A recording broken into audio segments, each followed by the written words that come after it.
All right, welcome back. In case you're just joining us, well, you missed quite a bit, but we'll compensate you with the rest of the show. Let's quickly go on now. And, well, still talking about the World Cup. The host now, talking about Russia, promised that everything will go on smoothly as expected, no issues, in spite of all the issues outside the football space in the political arena. The Russians are saying they're going to, put up a spectacular show talking about the 2018 World Cup. They're certain the tournament will be a success. And in the history of the World Cup, we've always seen that tournaments, just one way or the other, gets better than the previous one. So you could say that the Russians hope that whatever they do will be better than what Brazil was able to do. All right, let's listen to the CEO of the local organizing committee, the 2018 Russia World Cup, Alexei Sorokin, what he had to say about the Russians, their plans for the World Cup. No, we're not afraid. All we can off-balance this criticism with is our work, is the quality of the tournament which we are organizing, which we have spared a lot of efforts towards organizing. We've been working diligently to make this a memorable experience for all fans. We're certain that everyone who comes to our country will enjoy himself. All right, Sorokin, we're sure everyone who comes to our country, we enjoy themselves.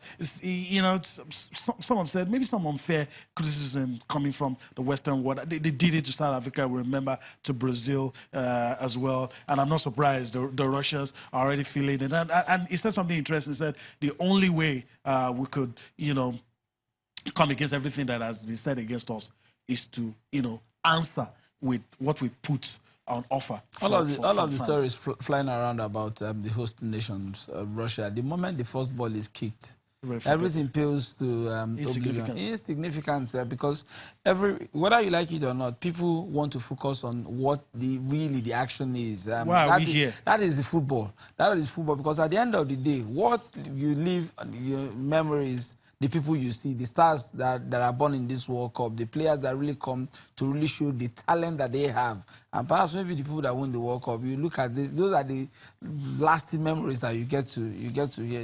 Build up to countries, build up to tournaments like this, especially when they are not taking place in maybe Central Europe or the other parts of Europe that you really get to like you hear stories like this. But I think moving forward, the Russians know that they are hosting the world, and I'm sure that internally they would have been doing things to ensure that everybody, like the LOC chairman said, that anybody that comes in will really have a nice time of seeing the World Cup. Okay, so that's it. We'll listen to the opinions of those who visit Russia, whether or not the promise made was kept. Okay, let's come home now and talk about the Nigerian Professional Football League match day 17. The fixtures, let's take a look at it. Those who will play, those who have their matches postponed, we'll talk about it. The team's doing well. Alfred, let me quickly run through these fixtures, then you give me your take on what you expect from some of the matches. Rangers will take on Kwara United. El Kanemi Warriors will take on Heartland. Rivers United will take on Nasarawa United. Of course, Sunshine Stars will take on Wiki Torres. Go Round will take on Niger Tornadoes. This is some of the matches. Also, you have Abia Warriors taking on Katsina United. They're third, I think, on the log right now. Kano Pillars will take on Aqua United, postponed, and you know the reason why. Plateau United taking on Lobby Stars, postponed. Lobby Stars currently on top of the table. Eyimba, they'll be playing against FC Yoruba, but they have a date on the continent, so they will also not be playing their game. Yobe Desa Stars will take on MFM. MFM do have a mountain to climb when they go to Mali to take on Joliba. But let's quickly talk about this, Alfred. What should we expect? Let me put this one to you. Is there any of those venues that we could get an away victory? Likely away victory? Well, it's really going to be difficult because if you look at the teams going away. Quora United, perhaps not the best of travel. Their last away game, incidentally, they got a draw in that game. I recall the week before that, I spoke to Bala Abubakar because I was in Ilorin. I think it was National United also. He said, we will go there, but we will not lose. And incidentally, they played out a draw in that game. Heartland of Owerri been going through their struggles. But hey, they have a new manager in town. He's from Turkey. His name is Mehmet Tayfun. The new man in charge, you know, the one that said that his team has been infiltrated by his enemies. Talking about Ramsey Madu. Yeah. It's no longer there. He's been done with. They have a new manager.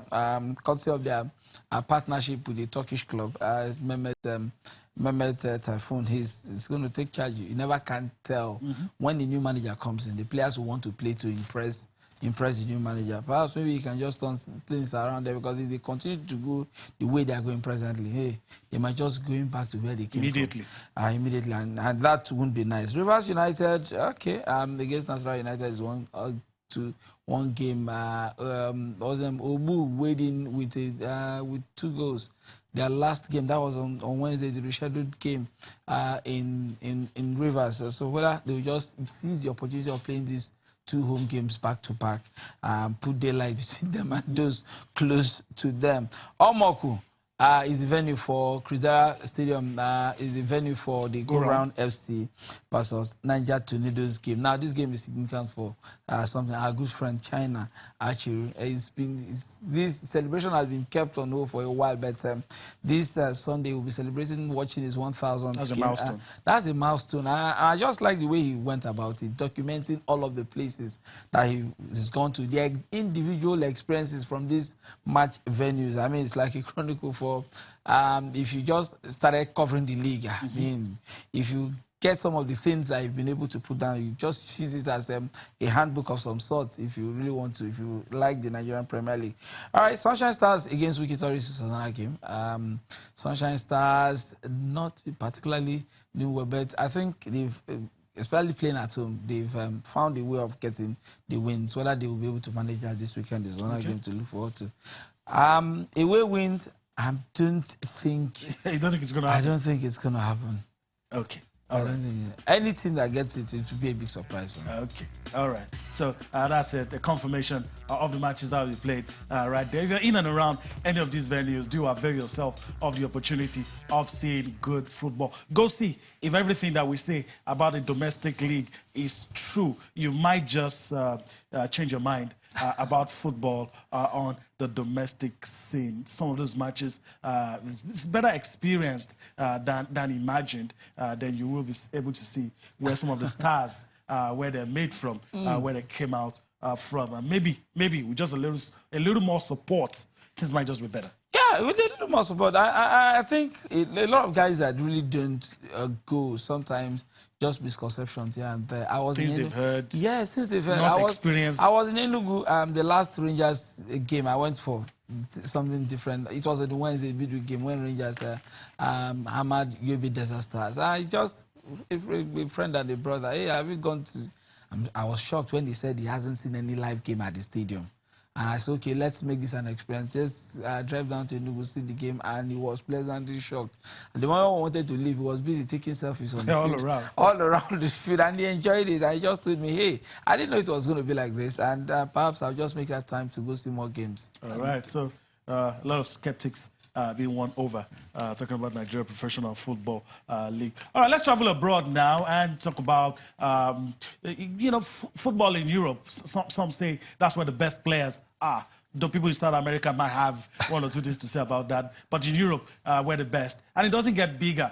We are in the semi-final stage of the UEFA Champions League and the UEFA Europa League. Let's see the fixtures today. The draws are made and all the permutations have ended. A lot of people wanted to see...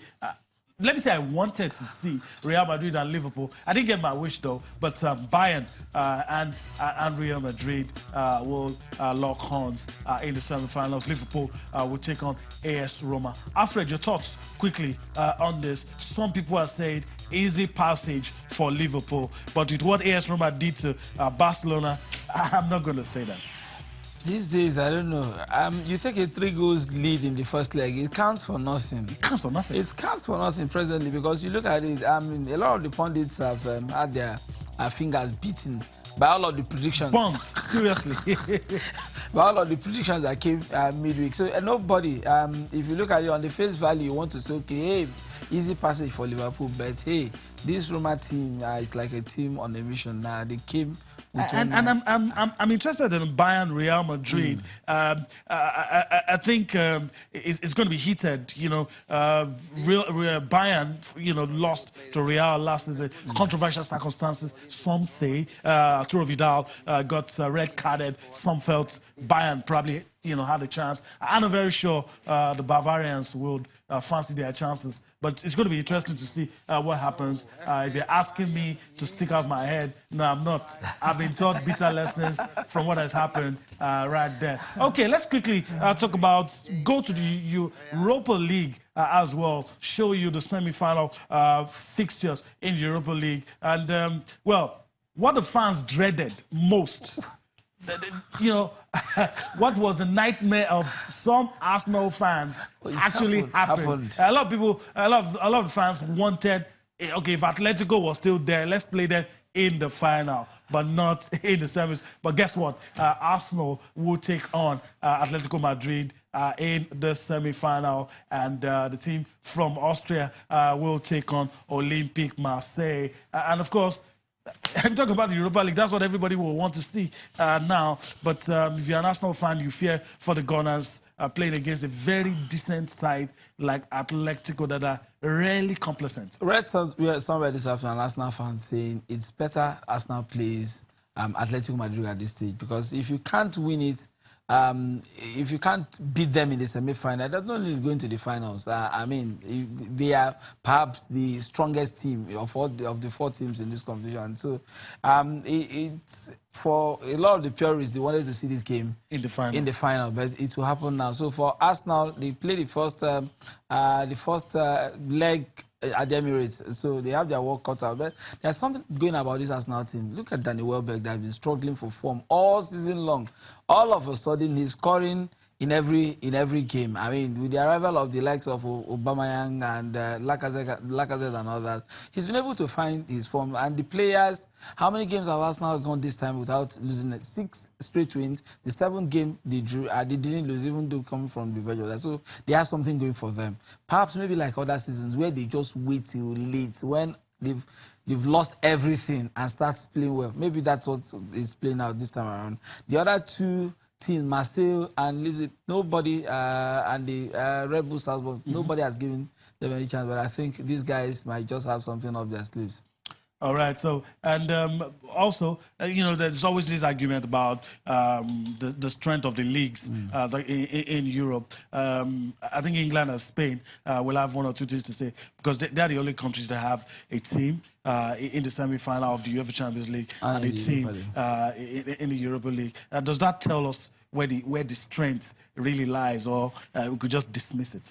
I think the Spanish league has had more in terms of having teams play in the finals and the last 4 of this competition. This time around, so it's just surprised with Barcelona's exit, all of a sudden just reducing the number to just 1 team from Spain.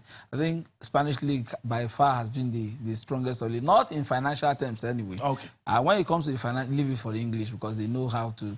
The way they've structured their league, the way they've structured their league, and the way the money keeps rolling in from the way they market the rights and the rest of them. They have so much money to play around with, so they have the financial. But when it comes to really getting the players, doing the business on the field of play, I think it's with the Spanish league.